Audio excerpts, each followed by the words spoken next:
Ça s'appelle un télébus en fait. Et j'ai fait une cabine que quand tu rentres dedans, tu tapes où tu veux aller et en une fraction de seconde, ça te ramène dans l'endroit où tu veux aller.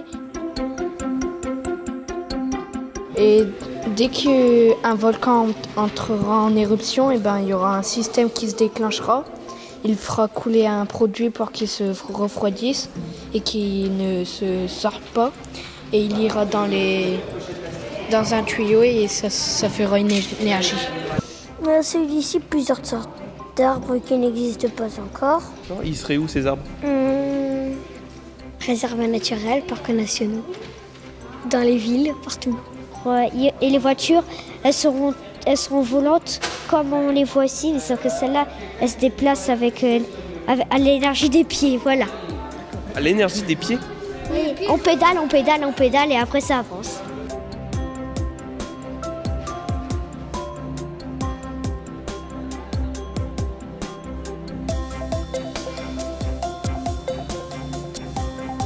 Au musée aujourd'hui se déroule le début d'un atelier qui va permettre de réaliser une fresque qui fait 1,60 m sur 10 mètres de long.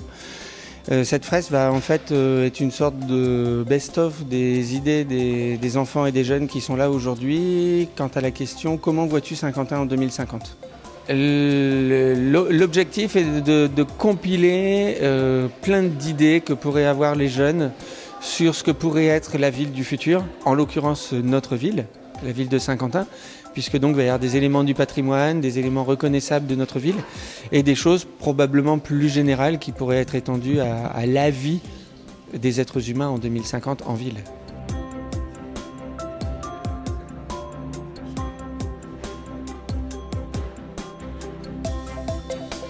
Alors le projet Saint-Quentin 2050, on est parti d'une constatation, c'est qu'une ville a besoin de savoir quelles sont les attentes et les besoins pour l'avenir de ses concitoyens.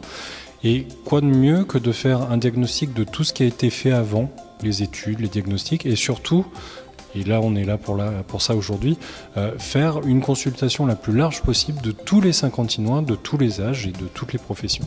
Oui, parce que c'est un exercice qui n'est pas facile, aussi bien pour les adultes que pour les enfants, de se dire mais dans 30 ans ça veut dire quoi?